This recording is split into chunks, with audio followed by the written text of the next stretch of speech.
Good afternoon, everybody. Welcome to our first Reimagining Rivers webinar, hosted by the Center for Constitutional Studies at the University of Alberta and the Environmental Law Center. I'm Jason Unger, the Executive Director of the Environmental Law Center based here in Edmonton, Alberta, and I'll be moderating the webinar today. As this webinar, many of our audience members are watching from across Canada and some from various parts of the world. I would encourage you to reflect upon the land wherever you are, as I acknowledge the land here. I'm speaking from Edmonton on Treaty 6 territory and near the banks of the North Saskatchewan River. The land and rivers of this area are home to many Indigenous peoples. It includes the traditional territories of the Cree, Blackfoot, Nakota Sioux, Dene, Saulteaux, and the Métis people. Indeed, the word Saskatchewan is derived from the Cree word Kisisaskatchewanipi, meaning swift flowing river. In reflecting on this history, the theme of this webinar series resonates with me on a broader level, the theme of reimagining. We'll be investigating how we can reimagine rivers in this series, but it is also about reimagining our relations with each other and with the environment. I extend this reimagining to our historic treaties and recognize the failings of our laws and the dark impacts of colonialism. And importantly, I think a reimagining of a path forward to the future is where we want to be, perhaps even reimagining the Constitution of Canada. So I hope you'll come along with us on this journey of reimagining.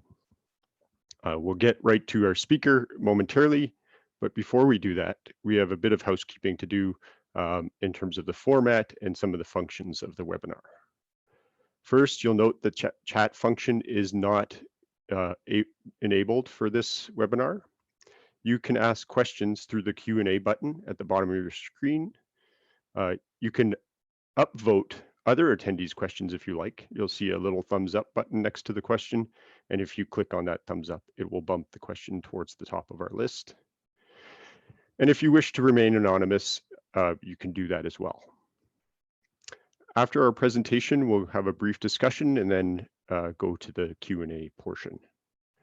We may not be able to answer all of your questions, but we'll try and get to as many as we can. Also note that after the webinar, you'll receive a feedback survey after the presentation, and we'd appreciate it very much if you took a few moments to give us feedback. It's very valuable. Lastly, please note that the webinar is being recorded and that it will be available in a day or so. So as mentioned, this webinar series is about reimagining rivers. In this series, we hope to provide some context and ideas about thinking around our relationship with the environment. It's going to culminate in a symposium in June of next year, where we'll explore different conceptions of the North Saskatchewan River, where I'm near right now. In today's webinar, we'll be discussing the Magpie River. This river was recently granted legal personhood by the Innu Council of Equanichit and the Mégane Regional County Municipality in Quebec. Today, we're honored to have with us Jenny Vega Cardenas, President of the International Observatory of Nature Rights, who is involved in this process. Before I turn things over to Jenny, I'd like to provide a brief introduction. Jenny is a lawyer in Quebec and Colombia with a master's in business law and a PhD in water resources from the Université de Montréal. She teaches public international law, water and governance, and comparative law at numerous universities in Canada and Latin America. She's conducted extensive research on water law and the human right to water and sanitation, published several articles, and participated in national and international conferences. She also works with local communities in Canada, Colombia, and elsewhere. Currently, she's promoting recognition of legal rights for the St. Lawrence River. With contributions from numerous experts, she and Daniel Turp recently produced a multilingual book entitled A Legal Personality for the St. Lawrence River and Other Rivers of the World. So without further ado, I will hand it over to Jenny and for her presentation.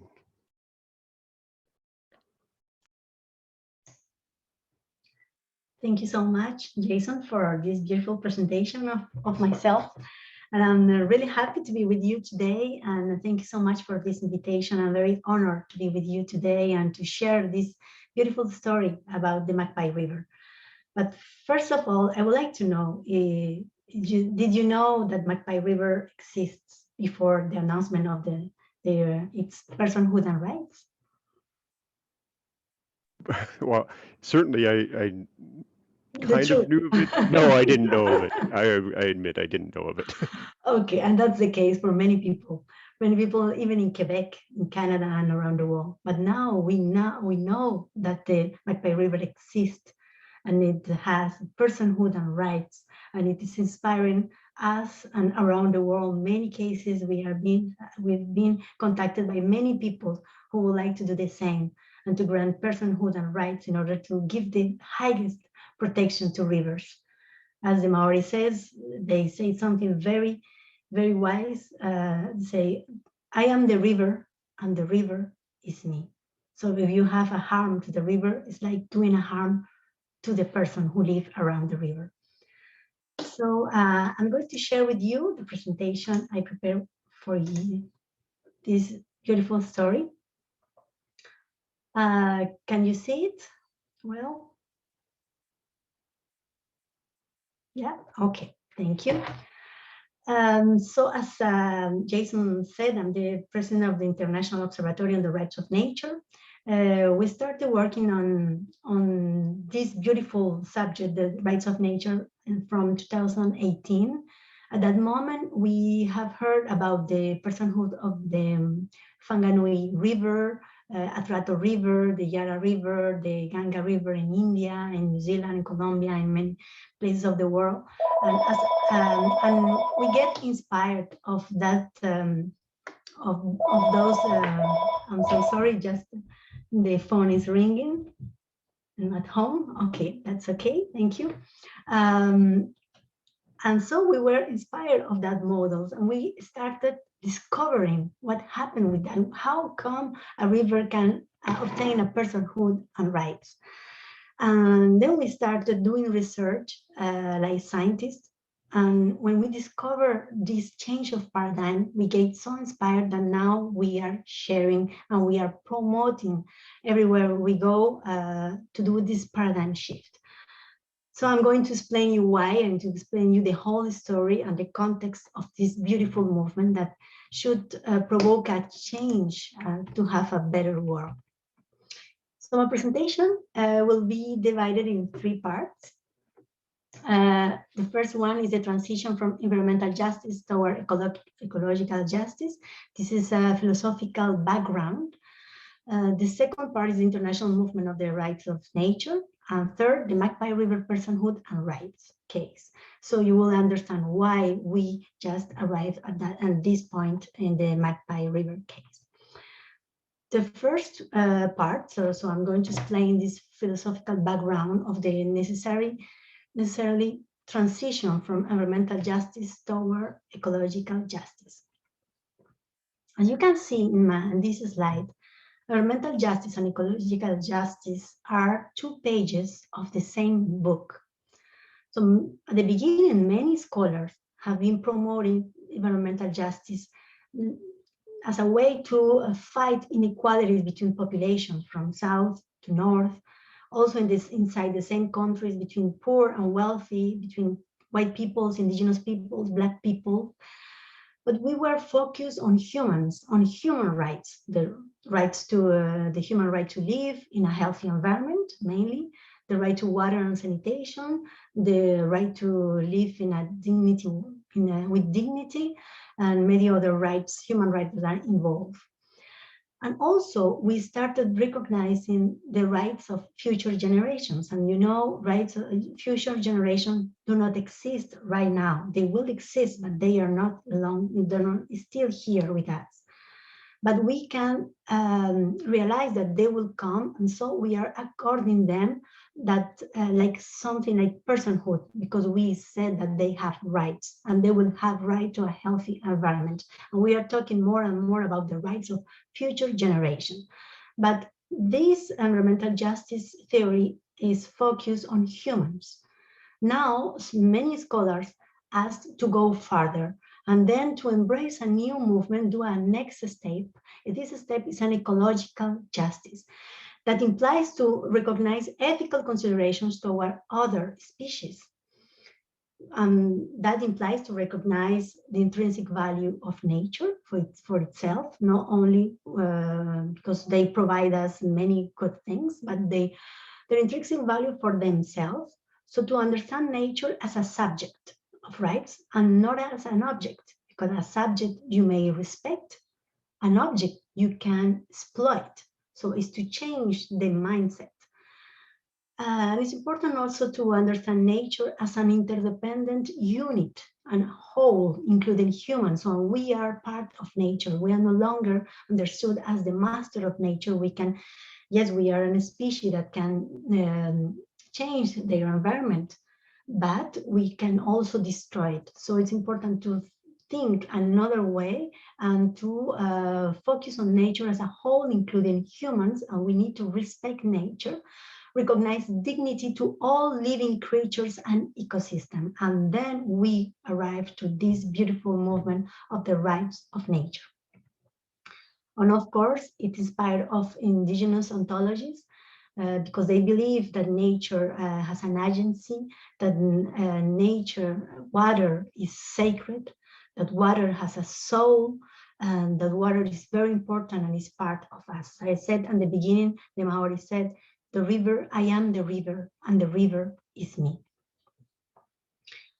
So to change this paradigm, to make a paradigm shift, we need to understand that we are still in the age of the Anthropocene. So we talk about environment, our surroundings, and not about nature. We are everybody, the whole time talking about natural resources, but resources means something that we use to achieve some objectives. So we do not understand nature as an end. So as I said, nature is still an object we can exploit, another subject that we should respect. And the consequence of the objectivation of nature is all the destruction or all the environmental crises we have today. And a big problem also is that our laws, our environmental law, still have the polluter pays principle. This polluter pays principle legitimizes and gives the right to pollute to different actors. If they have the right to pollute, they're going to continue polluting. We should change this paradigm and avoid all the environmental injustice we have at this point, struggle, asymmetries, human rights violations, ecocide, etc. So going further, we found the biocentrism approach. And this biocentrism is in the middle of ecocentrism and anthropocentrism. So biocentric approach proposed to give value to life itself, all forms of life. And in this line, we have two approaches, different ones, one more radical, another less radical. The one more radical has to recognize rights to other living beings, just fact to be in life, to be living things or beings, living beings. But the other line make the difference in beings that feel pain and those that do not. And in this current, we found the recognition of some animals, as the orangutana, Sandra, in Argentina. The Supreme Court recognized the orangutana as a non-human person and let them free from a zoo, send it to a natural reserve to live with dignity. And was the same, the case was very similar with the chimpanzee Cecilia in Argentina. Cecilia was recognized as a non-human person with rights. And this change also inspired other justices in Colombia. In Colombia, the spectacle bearers was declared as a non-human person with rights by the Supreme Court of Colombia. Later, the Constitutional Court said that they are not, they do not agree, and they think this is still an object. But we have this debate in the country trying to understand why the spectacle bear should be a person or not.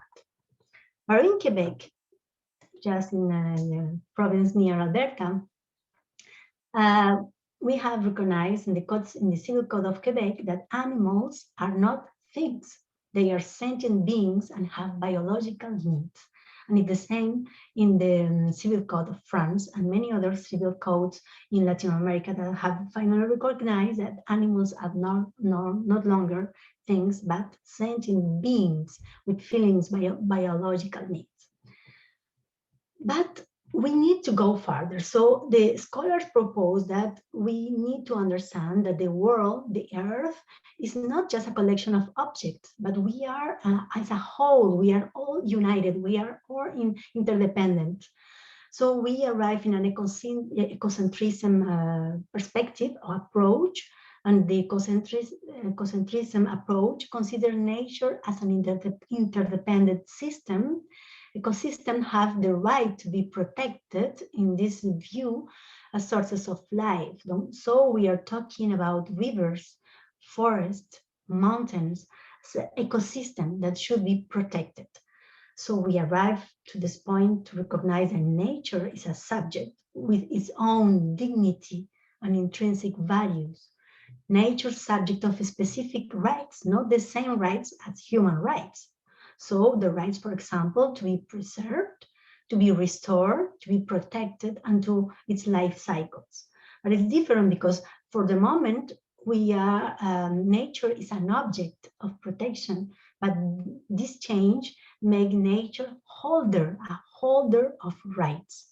So we are provoking a change in a paradigm shift from the anthropocentrism toward an ecocentrism. And in fact, we should understand that protecting rights of nature, we are at the same time protecting human rights. As you see in these slides, if we protect nature's rights, their existence, conservation, preservation, restoration, and life cycles, we will achieve an ecological justice. And in fact, we are at the same time protecting the human rights to live in a healthy environment, protecting the right to health, to live with dignity, to water and sanitation for this generation, but also for future generation, and not only for human species, but for the whole species in the world. So we'll be going further from environmental justice, that is some objectives we have at this moment, at this point, but we are moving forward to an ecological justice. So now we arrive at the second point of the presentation, the international movement of the rights of nature. With this philosophical background, we can find different pioneers in promoting these changes in the juridical system. Christopher Stone has been understood as the pioneer of this protection, this change of paradigm, when he wrote this beautiful text concerning the title is Should Trees Have Standing? In fact, what happened was that in the United States, in the King Valley in California, they were trying to develop a ski resort in a beautiful mountain, and an NGO just sued this project and said we should consider the harm that we will suffer nature, trees, and animals, wild animals that live at this moment in the mountain. But the justices said, but you are not talking because of you're going to have a harm from yourself. You have to prove the harm you're going to suffer, you as a person or as an NGO. But they say, no, it's not the harm for us, it's the harm for nature. And Professor Stone wrote a beautiful paper that was sent to one of the justices who wrote an interesting dissent decision. And we found three important main aspects in this text, in this paper. He's trying to plead that nature should have a representative who can act on its behalf before courts, consultation, etc. And also to recognize that an autonomous damage is could appear for nature, not for humans, but for nature. So we need to recognize that nature has rights. And also that the compensation must be for its own benefit, not for benefit of humans, but the benefit of nature itself. And after that beautiful paper, United States, they were very inspired also by this change of paradigm, and we saw the first resolution in 2006 in Tamaqua Borough. They recognized the rights of nature in an official resolution, and I highlight here in the slide, broad residents, natural communities, and ecosystems shall be considered to be persons for purposes of the enforcement of the civil rights of those residents, natural communities, and ecosystems. And after that, we have many resolutions that have been adopted by, for example, in Pittsburgh, Pennsylvania, the Mora District in New Mexico, Santa Monica, California, Creston, Colorado, who recognize the rights of nature. But indigenous people by themselves, they also adopt indigenous resolution reflecting their own beliefs, and they recognize the rights of rivers, like White Earth Band, the Ponca Nation, the Hankook Nation, the Yurok tribe, the Passamaquoddy tribe, Nez tribe, and Menominee tribe in 2020 recently, where they recognize rights to river and personhood to river, like the Klamath River, the Snake River, and other rivers in the United States. In fact, we have many countries at this time that have embraced the movement and have recognized rights of nature inside their own legal system. And in the observatory, we have built an interactive map that you can find in our website. And you can find all the countries where a resolution have passed, or a constitution, or statutes, etc., or a decision from high courts that recognize the rights of nature. So we have many ways to recognize, to do this change the paradigm. As, for example, the big one is changing the constitution. That was the case of Ecuador in 2008. Also in Mexico, we have 3 states constitution that recognizes the rights of nature, the state of Mexico, the Oaxaca state recently, and also Guerrero state recognize the rights of nature inside their constitutions. And by statutes, we have in Bolivia in 2009 the recognition of the rights of the Mother Earth by the statutes of the rights of the Mother Earth. That's the name of the statute. So that's a beautiful inspiration, also a negotiation between the government and indigenous peoples in that country. Very inspiring case, the Whanganui River in New Zealand. They get also a consultation, a negotiation between the Maoris and the government of New Zealand to grant personhood and rights to the Whanganui River. They really inspired the world when they just announced this beautiful news that we see the river, but we see also that it's an entity with rights that now exist, and now we want to learn more about how they manage this river. But in fact, they say we do not manage river, we should manage ourselves before the river, concerning the river, to protect the river. We had also at the same time, this same year, 2017, the Yarra River in Australia was also declared as living being with a council who's going to talk for the river, who's going to speak for the best interest for that river. And earth jurisprudence, we have the India case with the Ganga and Yamuna river, who was declared sacred and with personhood and rights in loco parentis, like a child, finally, because for them, those rivers are sacred. As you see, people are watching them, and they are like cleaning themselves and cleaning to be purified for their sins. So have a spiritual, a very cultural connection, the people with the river, and then they declare the river as a person with rights. Similar case in Colombia, where I come from, is the Atrato River. Changed the narratives of all rivers and natural entities in Colombia. The Constitutional Court declared the Atrato River as a person with rights, and they also nominate guardians to protect the river. And after that, we have at this time near 15 natural entities that have been recognized as with personhood and rights in Colombia. And in Bangladesh, justice also took a decision to declare the whole all the rivers and lakes inside Bangladesh as sacred entities with personality and rights. And also, as you know, we have the recognition via municipal ordinance, our indigenous peoples resolution, and that was exactly the case of the Magpie River. We have both resolution, a twin resolution, one from the municipal county regional, the regional county municipality of Mangani, and the indigenous people of Quanichit. They recognize the personhood that rights to the Magpie River. In fact, it's a way to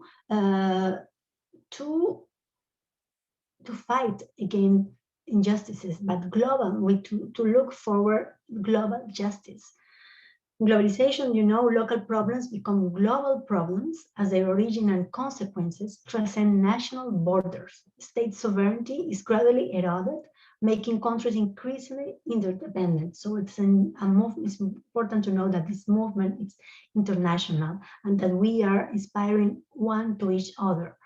So we can still talk about national policies when its consequences go beyond state borders.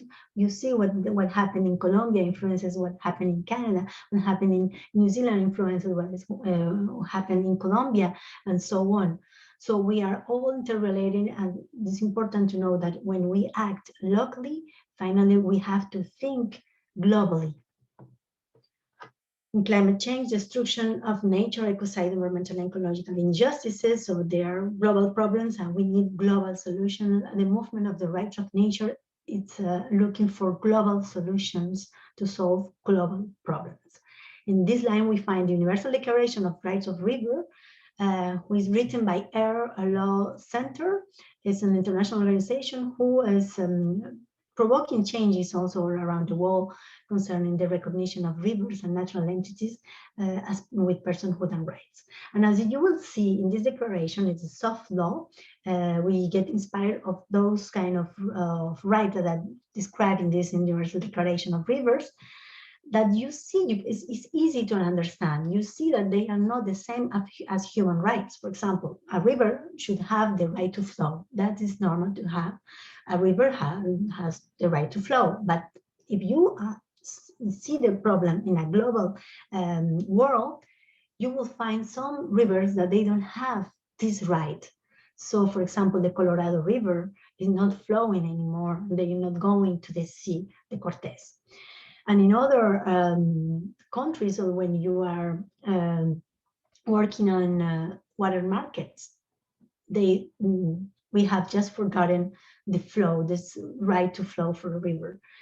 And also the right to be free from pollution, the right to native biodiversity, the right to regeneration or restoration. So that is very normal to recognize a river, to exist, to have those kind of rights, because they are rights linked to their own nature.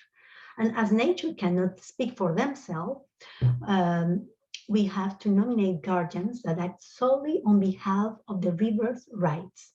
They will have duties, but not the river. So guardians should act in order to protect the river and to think in what is best for the river, to protect the river. We are partnership with international forums, so with Earth Law Center, and also with Harmony with Nature. We find a chapter in United States and United Nations who are they are supporting this kind of initiatives in order to change this paradigm, because our environmental law is too anthropocentric. So we are not provoking changes, and we need, I think this is the year when we can really start a beautiful change more and more to change the world. And also we have the Inter-American Court of Human Rights, who in the advisory opinion has also recognized the importance to protect the components of the environment, such as forests, rivers, and seas, and as legal interests in themselves. And as I highlight in this slide, because of their importance to the other living organisms with which we share the planet, that also merit protection in their own right. So it's important to give, to recognize this dignity, this intrinsic value to nature for their own right, and not because they give us some services and some benefits to humans. Now we start the third part. I think the one you are waiting, and you are here, most of you, the Magpie River, the Muteheko Shipu, a personhood arrives. This is the basin, and you have a beautiful river, a white rafting is very renowned for the rafting in white waters. Here, this is beautiful and very wild, and we have two resolutions that have been adopted to recognize personhood arrives to this beautiful, magnificent river. We have a resolution coming from the community of Equanichit, the Innu of Equanichit, another one coming from the regional county municipality of Mangani. In fact, they are twin resolutions, and as twins, they are similar, but they are not identical. So you will find four parts in those resolutions. The first one is identification of the Mutehiko-Shipu, or the Magpie River. Mutehiko-Shipu is the name in Innu of the river. In this part, you will have the description of the river, geographical aspects, so they are identical in those resolutions. But the second part, the link between the Mutehiko-Shipu and the Innu of Equanichit, or the community of regional county municipality, is different, because the link that with the Innu with the river is different. It exists from 1,000 years. And for example, if I cite my colleague Watukun Metoskosho, she said the river is like the blood inside my veins, and she identifies herself, her culture, her identity is very linked to the river. In another part, the community of the regional county municipality, they are very linked. They are very attached to the river also, but their link is different. They do some activities. They navigate also the river, but the attachment is normally that is different. They have many, not as 1,000 years living there, but some 100 years. The part 3 is the worldwide movement that to recognize rivers as entities subjects of right. It's important to know that it's not an isolated decision, that is part of a global movement to provoke a paradigm shift. So this part is equal identical in the both resolutions. And the part 4, the legal foundations, we have 5 important legal foundations in those resolutions. First one, constitutional one, we recognize the existence of the indigenous legal traditions in Canada. The second legal foundation is the legal indigenous tradition of the Quanichit, the Innu, so it's a source of law. The third one is the law of the water law in the province of Quebec. The fourth one is the municipal law in Quebec, and in Canada in general, because we share the same principles as the Supreme Court have recognized the subsidiary principle. And the fifth is international foundation as the UN Declaration of the Rights of Indigenous Peoples. As I told you, some decision from the Inter-American Court of Human Rights, and in general international law. And the operative part, you will have the declaration of the legal personality and rights that are really linked to the nature of the river. So the right to live, to exist, and to flow, the right to be free from pollution, the right to regeneration and restoration, the right to take legal action. And you will have also a part identical in both resolution that concerning guardians, responsibilities and duties to protect rivers' rights. So in fact, we have detailed many responsibility and duties because sometimes guardian they do not know still what they should do. So it's easier for them to know what they engage for, and but mainly the principal obligation is to protect rivers' rights. And we have launched a book recently. The title is A Legal Personality for St. Lawrence River and Other Rivers of the World. I invite you, if you want to support the mission of our International Observatory, to provide you one of these copies. You can have one online or on paper. You will find three main parts of this book. One is concerning the St. Lawrence River, because it's our main project. To give, to recognize, to adopt a bill, pass a bill in Quebec to grant personhood and rights for the St. Lawrence River. We have a draft model in this book in English and French. And we have also some papers coming from many experts around the world and the rights of nature. And they are coming from different countries where the rights of nature have been recognized. So they give their experience, they share their experience about what need to be improved for the model and what they have changed in their own countries. And we have also a special part concerning the rights of river around the world, like the New Zealand case, the Australia case, Colombian case, etc. And you have text papers in English, French, and Spanish. And also the observatory, we are asking to the federal government to recognize nature as a living and sacred entity with rights in Canadian Environmental Protection Act. As you know, the federal government is now trying to introduce the right to a healthy environment in this bill C-28. But we have to wait 20 years more to a new change. I think this is the moment to put this change and go a little bit farther and recognize that nature should be recognized as an entity with rights. And I think it's going to help all different causes and all different rivers that should study the perspective, the indigenous perspective, and be managed in a different way to be protected for future generations, not human, but non-human also. So I finish with this question, and if the North Saskatchewan River had rights, how could we do it? How can we get there? How can we get compromises from many people around that beautiful river? And as conclusions, law and autopoiesis. Law is a social construction, so it is time to build a strong rights of nature legal system. Thank you so much. Merci beaucoup. Gracias. Tinash Comitin.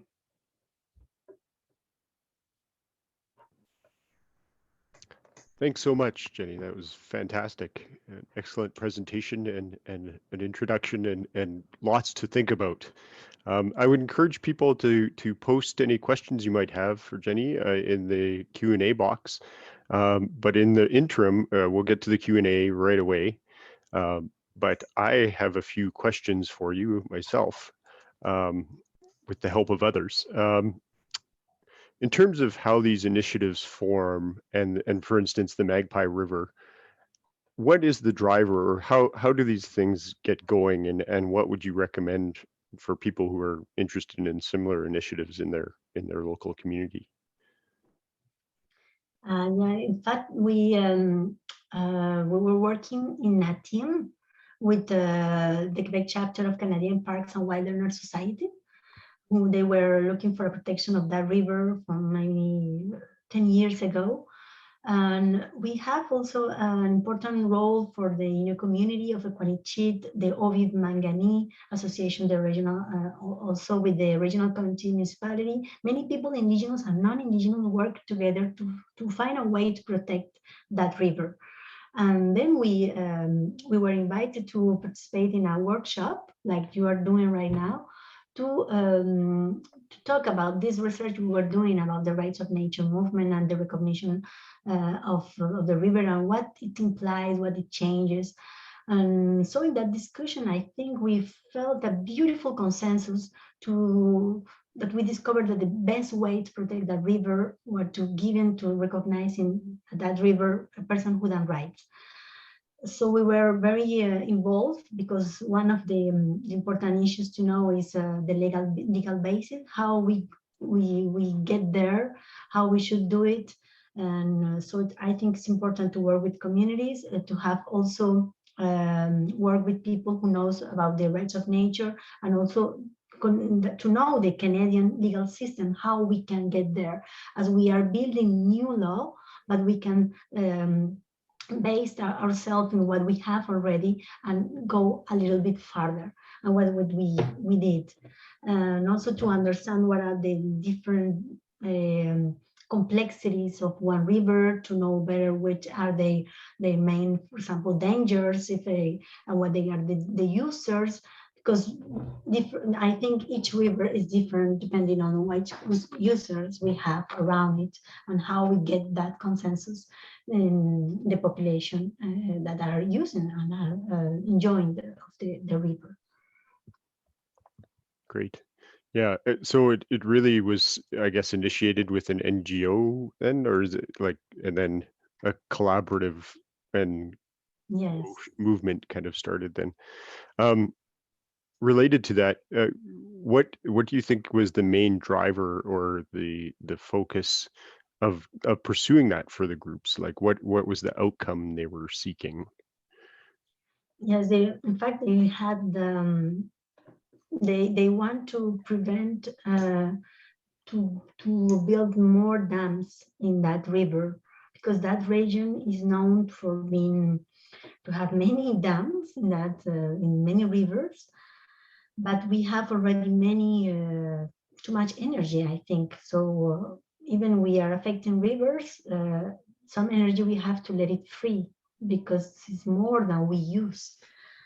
But sometimes we are just looking for projects, and it's important to protect the rights of nature and to see that we should build new dams when we really need it, when the society is ready to have more and they really need it, not just because we need something to do or a project to start and money to spend, that we have some engineers that are looking for work. So we should, in fact, balance and to give a voice to the river, to see that the river has a value, and also that we should have somebody to speak in the name of the river, because we are always talking about our own necessities or what we want from the river, but we are not talking what we want for the river. So it's important to give the voice to nature in order to come to the table, to sit around and to manage this better, to know what's better for the river. And I think river in health is good for finally for everybody. So it's a win-win question. Right. Yes, I think the challenge, so it's not just a court and legal process, it's about a broader kind of management and consultation and stuff like that. Can you speak to how it's beyond that legal kind of context? Because I think it has a lot of symbolic and kind of, I'm thinking of our reimagining things here, and so I guess moving beyond the legal, going to court for a river. Any comments around that? Yeah, I think the symbolic output is very, very important. We have practical things. We are empowering communities, so they are not waiting just for the minister of the government to do things. They are taking the control and saying we're going to protect and we're going to act. And it's coming from people. I think that's very important, to empower people to change things, not to wait till the government will do something for us, that we can do something for ourselves or for nature. That's an important point. The symbolic, I think, is very important. It's more than practical. It's changing narratives. So now we can change the way we interact with nature, because we see now it's a subject of rights. And now when we use the water of that river, we think to acknowledge the river. For example, in the book I have taught, we have beautiful paper from a professor coming from Costa Rica, and he said, for example, in the future, some people that are doing agriculture, they should acknowledge that, for example, those strawberries are being cultivated with the San Lawrence water river, the water from the San Lawrence River.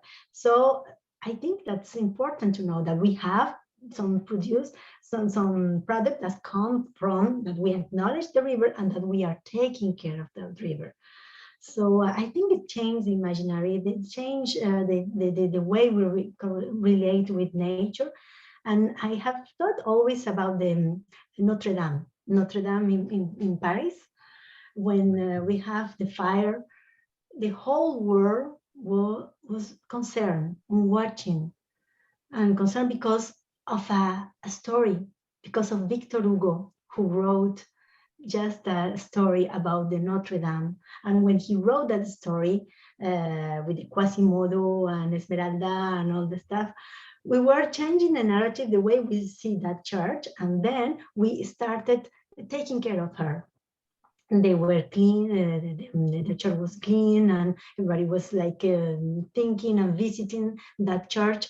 And that's like something with the rivers, because now we're going to New Zealand, we would like to visit the Whanganui River. And if you go to the north coast, maybe you will asking where's the Magpie River, because there's something in your imaginary that has changed, and you want to meet the river. You're not going to go to any river, no, you want to meet the river. You want to meet the Magpie or the Mutejiko Shipu. So it changed things. It changed the imaginary. The Atrato River, in Colombia, was very polluted and have many problems because you can find gold, many gold there, but illegal miners are there and they contaminate the river. So when the whole world turned toward the Atrato River, they found a river that was abandoned. And so many funding are coming from different international organizations to protect the rivers, to see how we clean the river, how we help those communities. So I think it changed things. It changed as we have some results, collateral results of the changing law. We expect that you're going to court, but maybe it's not just going to court that is going to change the way we protect river, but maybe just the way we are investing, we are getting involved to protect that river, to have many research coming from around the world. And we have many projects coming from Europe to know more about what happened with the Atrato River. And now they are interested about the Magpie River. So we are changing the way we interact with nature and we value nature. So it's more than going to the court, because I am a little bit as a Japanese. The Japanese said that they are studying law, but they don't like law. So they prefer to go into a consultation, but you need the carrot, but you need also, I don't know how to say, the stick and the carrot. So right. We need to give a powerful structure for guardians to protect rivers, because we need to go farther than consultation. That's normal. That's the main purposes of the law, changing law. That's a really good point. And I guess this leads into my next question too, around the courts. And you mentioned a case which had been overturned when they did recognize the river's rights.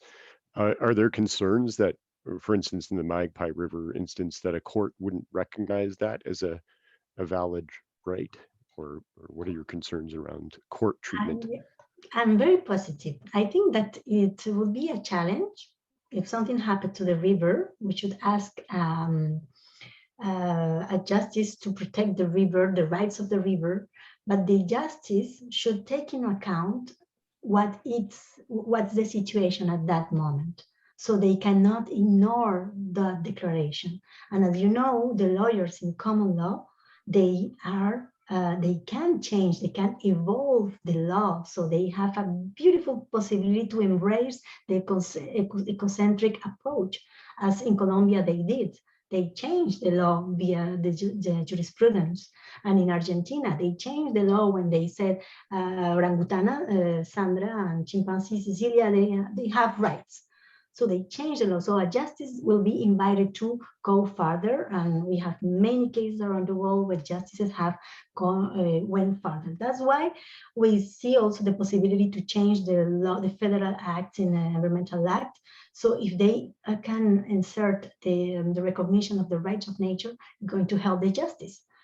In any case, we have one statute, and those recognition that comes from municipal law and other levels of the government is going to help the justices to protect nature in another way than an anthropocentric way.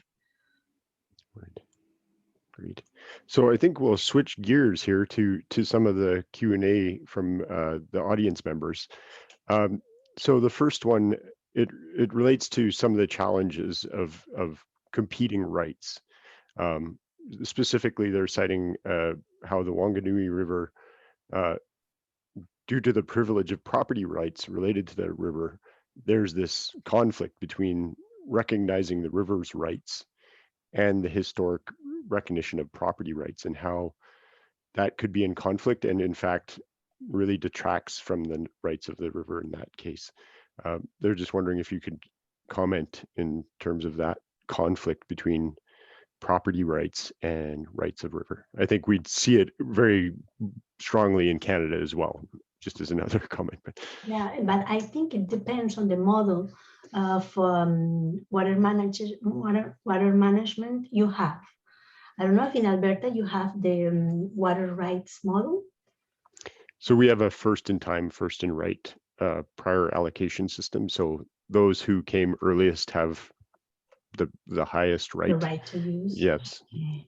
So there's no right recognized for the river per se. Okay, so that's important to know, because at that moment when you recognize the rights river, for the river, it's important to give to them water rights. So to preserve a flow, an ecological flow. If not, we cannot compete with property rights that have been allowed to other users. So we should allow water rights to the river. But we don't have the same problem in Quebec, because we have a different model. And in this model, we don't have water rights. So we don't have the same. They are using, and just they should. The big problem is pollution, but not the quantity. But in the United States, they have a huge problem, because, for example, in the Colorado River, the Colorado in this region, they have given rights to different users, but they forgot totally the ecosystems. So we don't have water for the ecosystem. So NGOs, they're trying to buy water from the market just to let it go, to recognize a small flow, but it's very difficult because the price in the markets for water is very high. So they can just run some meter cubes per year, and it depends on the year, and it depends the price and how fund raises. So they should change the law there, and to recognize the rights to water for the river, and the rights of their own, the rights to have their own native biodiversity, because we have totally forgotten. So we killed the river there, and we should avoid that model. And maybe if we go in recognizing the rights of the river in Alberta, or maybe in British Columbia or in another country, to be assured to allow water rights for the river. Yes, I think that would definitely be needed in places like Alberta, where you'd have to reimagine our governance of water allocations and that type of things for sure. So exactly. Another great question here. In terms of learning more about the guardians who protect the river rights, who are the guardians? How are they selected, from where, and how do they render decisions, especially if there's conflicting perspectives? examples of consensus? Is it a consensus process or not? Yeah, we have different model of governance. So it depends on what you want to be there. For example, in New Zealand, they have one representative from the government, another representative from Maoris, and then you have different committees, a consultative committee who are going to advise guardians, another strategic committee who is composed of different users, just to see how they can continue using the water from the river, but to taking into account the rights of the river. So I think it's a beautiful model, and one that has been very structured. But it could depend on what do you want or what people would like to be in that council. But I think it's important to make the difference between the guardians of the river and the users of the river, because the users of the river, they cannot be guardians as they have interest in the water. So they should be maybe in another committee to be into consideration. But the guardian, they can only speak in the benefit of the river, so the voice of the river.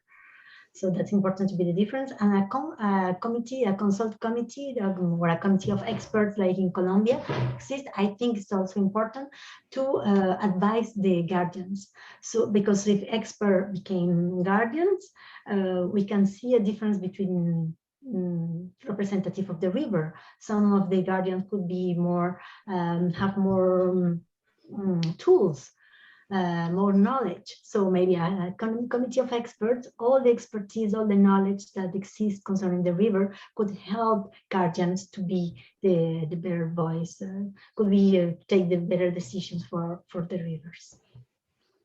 Right. Okay. But it's a new model, so we can build as Right. we think it's better for one region and another. Right. In terms of the Magpie River, do the resolutions deal specifically with how guardians are appointed and that type of thing, or no? No, this is in progress. Now in progress, we are working on Okay. which will be the best model for that specific river. Okay. Okay. And I guess there's just a lot of interest as to how it came about in the Magpie River. There's additional questions around who kind of championed it and how it came about, the process itself. You mentioned a workshop with the various interests. Did that include the province or even the federal government, or how it was? No, okay. no, it was really community. That's why I say that's important, because it comes from the communities.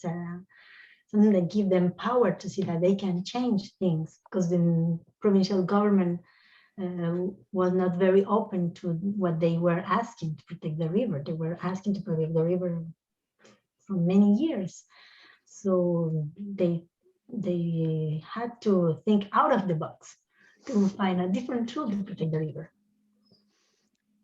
And I think it goes to your earlier part of your presentation in terms of kind of changing the paradigm in terms of how we treat kind of provincial and federal technocratic analysis of flows and everything and allocation. Exactly. But for example, for the San Lawrence River, we are asking the federal government and the provincial government to work with us to adopt a bill concerning the San Lawrence River, because we have many municipalities, many different regions, many different users, and we have to change law. So with this change, we need to involve maybe both governments, level of governments, provincial, and we are in fact in conversation with them in order to make a big step. Right. Okay. Do you envision forms of compensation for property rights that would have to change? Competition, I think it's important to, as I said, important to allow rights, water rights to the river, in order to just manage the offer and demands of human users, but not the needs of the river. So just to assure that the river can live, assure the existence and necessary flow for the river and for the species that live there. And then whatever model you want to use for managing other human users, you can just adopt different models. Right. Yeah. Well, yeah, it's certainly, I think I'm getting the message from a lot of our audience in terms of how we manage property and our concept of, well, economic systems versus changes that would recognize the river first and its rights is a major challenge. There's another comment here, following up on your last comment, law is a social construct. Could you share your thoughts on the challenges in addressing the plurality and nuances of Indigenous peoples' relationships and mutual responsibility with natural and supernatural beings through a rights discourse? How do we not crystallize this relationship? How do we allow space for diversity in understanding and practices? So getting to that notion of these different kind of conceptualizations of the rights of nature or the rights of a river. I don't know what your thoughts. Yeah, I think it is an important step in the reconciliation with the Indigenous peoples in Canada, for example, because in the case of the Magpie, we see that we have a beautiful collaboration between Indigenous and non-Indigenous. So for Indigenous peoples, it is easy to understand that the river has the right to live. But for a non-Indigenous, they don't understand why they have a life. It's alive. The river is alive. So we have to do some compromises. And it is the most beautiful thing in this rights of nature movement, because a compromise between Indigenous and non-Indigenous. Right. Yeah.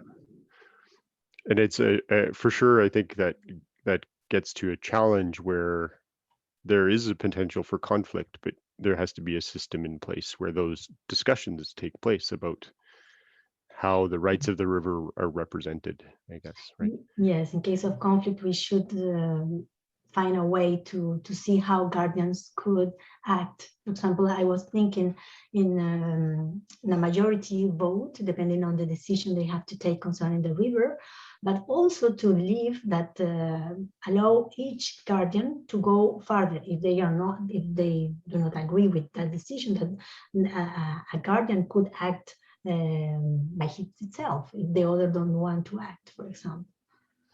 Right. Depending on the kind of the decision they're going to take concerning the river, the rights of the river. Right. Yeah. I think there's a lot of discussion and communication that obviously has to go on before a lot of these kind of governance systems are made to represent those rights. Mm-hmm. One of the major challenges in moving forward. Yeah, but I think the most important thing is to start with the biggest step and recognize the river is an entity with rights. And we need a voice to represent the river. That is the basis of the movement. And then, as you know, the evil is hiding in the details. Then we go with the details. And then we see how's the better way to manage the guardianship, the what is structured, etc. And then just that they are technical aspects, but that we can deal, but not to stop the first step that is an important one before managing the other technical aspects. Right. Yeah. Reframe our minds first before we get into the details. Yeah. Exactly. There's another question here. I'm curious about what kinds of legal and political implications for Canada you anticipate coming from the recognition of the Magpie River as a person. The impact for? The legal and political implications for Canada generally. Yeah, the legal, because it's getting, it's now inspiring many communities. Many people, many communities are now looking for the best way to declare their own rivers as person with rights. For example, Ottawa River is now working on how to obtain this recognition. We have other rivers in Quebec that they are also working with the legal system to see how they can do the same. So I think it's going to, we are provoking, this case is provoking a change in Canada. And now we are recognizing more and more the importance to integrate Indigenous law into Canadian legal system, to recognize that we are not just a juridical system, but we have many juridical systems that coexist in Canada and that we can harmonize with different views.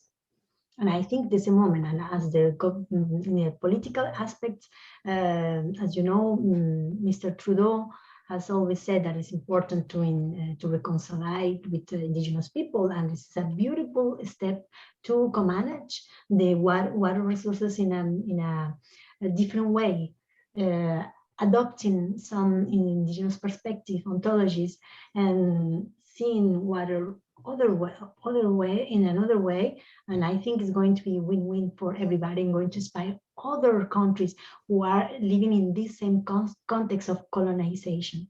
Because as you know, before we went here, I think water was very clear. We didn't have the environmental crisis that we have now. So I think it's important to understand things differently and to integrate those visions and to change the way we act. If not, we're going to stay the same, and we are not going to change the quality of water we have in the rivers. But we do change, and we start to thinking and reflecting a new model, we can change things. And I think this is the best moment for doing it after the pandemic or during the pandemic, that we understand the importance of nature. Right.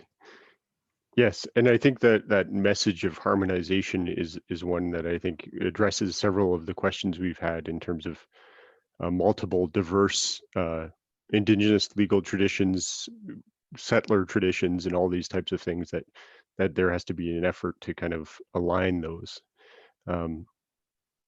I will probably just do one more question and then we'll wrap up.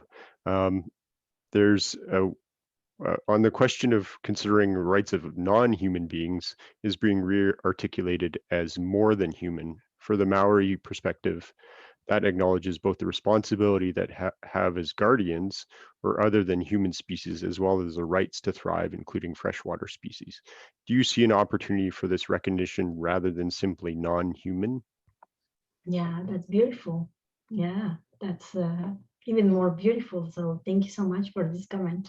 We're taking into consideration. Yeah, great. So I think we'll wrap it up there, recognizing people's time and thank you so much. It was a fantastic talk, and it was great that you could join us. So thank you again. You have an amazing breadth of knowledge and experience that really gave us a great kickoff to our Reimagining River series. So that's great, and we hope people can join us again later in the month. I also like to thank the Reimagining Rivers committee members, folks at the Environmental Law Center where I work, and the Center for Constitutional Studies at the U of A. We've been helping organize and plan these events, and really want to thank everyone who attended, because I think that's the key. We want to get a movement here, and the more the merrier. We have our next talk on June 10th, where we'll be talking about indigenous jurisdiction and the environment. So that will be our next webinar. As well, you'll get the feedback form shortly after the webinar. And again, the webinar will be posted in a couple of days. So with that, Jenny, thanks very much for your great presentation, final time, and hope to work together again in the future as we see this initiative move forward. Thanks, everyone. Thank you so much for the invitation. Well, it was my pleasure to be with you today, and have a great day, a great weekend. Please stay in touch. Thank you. Goodbye. Bye.